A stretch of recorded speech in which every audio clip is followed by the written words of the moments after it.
히잡을 쓰지 않고 지하철에 탔다가 도덕 경찰로 불리는 지도 순찰대와 실랑이를 벌이던 중 의식을 잃었던 이란의 한 10대 소녀가 결국 뇌사 판정을 받았습니다.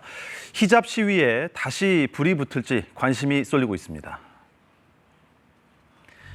이란의 수도 테헤란의 한 지하철역입니다. 한 무리의 10대 소녀들이 도착한 열차에 차례로 탑승을 하는군요.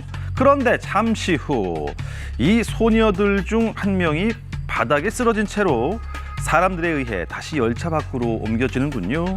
지난 1일 16살 이란 소녀 아르미타 가라완드는 히잡을 쓰지 않고 등굣길 지하철에 탔다가 의식을 잃은 채 병원으로 이송이 된 겁니다. 이 사건을 두고 인권단체 측은 히잡 착용 의무를 어긴 가라완드를 상대로 도덕경찰이 단속을 하는 과정에서 물리적 폭력을 가했다고 주장했습니다. 하지만 이란 당국은 그녀가 저혈압 쇼크로 쓰러지면서 머리를 다친 것이라며 반박에 나섰습니다. 폭행 의혹이 커지는 와중에 현지 시간 22일 혼수 상태에서 치료를 받아왔던 가라완드, 안타깝게도 뇌사 상태에 빠지고 말았습니다. 특히 이번 사건은 지난해 발생한 마흐사 아미니 의문사와 정말 닮은 꼴이죠. 더욱 주목을 받고 있습니다. 더구나 핵심 증거인 지하철 내부 영상이 여전히 공개되지 않고 있어서 잠잠해진 이란 내 히잡 시위가 다시 확산하는 계기가 될지 주목받고 있습니다. 이란 대통령이 유엔 총회 연단에 올랐습니다. 갑자기 주 유엔 이스라엘 대사가 일어나더니 연단으로 나갑니다. 이란 여성은 자유를 누릴 권리가 있다는 내용의 플래카드를 들었습니다. 이란 여성 마흐사 아미니의 사진도 보입니다. 마흐사 아미니는 지난해 9월 히잡을 제대로 쓰지 않았다는 이유로 경찰에 잡혀가 의문사한 여성입니다.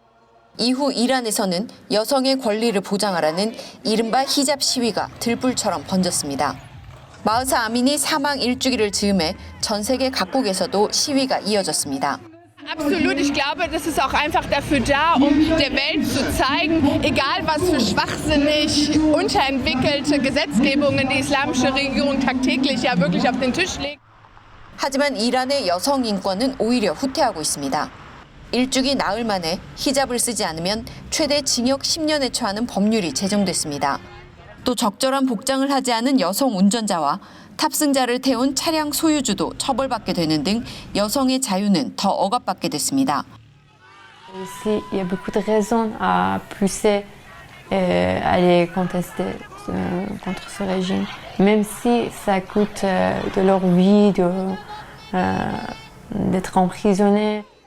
주 유엔 이스라엘 대사는 기습 시위 이후 SNS에 이란 대통령을 테헤란의 도살자라고 비판했습니다.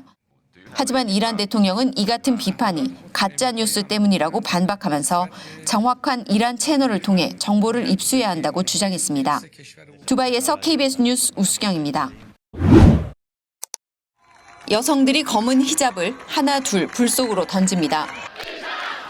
시위대는 자유와 평등을 외치고 거리 곳곳에는 히잡과 홍보물들이 불타고 있습니다. 이번 시위의 발단은 지난 17일 경찰 조사를 받던 중 숨진 20대 여성 마흐사 아미니 사건입니다. 당시 아미니는 히잡을 제대로 쓰지 않았다는 이유로 체포됐습니다.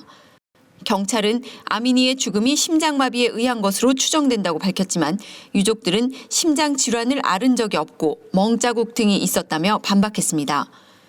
من وقتی اصلا این خبر دیدم صدام داشت میلرزید وقتی صحبت می‌کردم چون یکی دو بار واسه خودم هم این اتفاق افتاده بود و داشتم فکر می‌کردم اگر این اتفاق برای من میافتاد مادر و پدر من چه حسی ممکنه پیدا کنن. 경찰이 총과 최루탄 등으로 강경 대응에 나서자 시위대는 정부 건물에 불을 지르는 등 시위는 더 격화되고 있습니다. 외신과 인권단체들에 따르면 현재까지 16살 청년을 포함해 모두 12명이 숨진 것으로 전해지고 있습니다. 시위 장소도 수도 테헤란과 케르만샤 등 50여 곳 이상으로 번지며 반정부 시위의 양상으로 확산되고 있습니다. 국제사회도 주목하고 나섰습니다. 바이든 미국 대통령이 이란의 용감한 여성들과 함께하겠다고 하자 라이시 이란 대통령은 인권에 대한 이중잣대를 받아들일 수 없다고 비판했습니다. 시위 영상이 SNS를 통해 전 세계로 공유되면서 다른 국가에서도 지지 시위가 잇따르고 있습니다. 하지만 이란 당국은 인터넷 접속 제한으로 맞섰습니다. 두바이에서 KBS 뉴스 우수경입니다.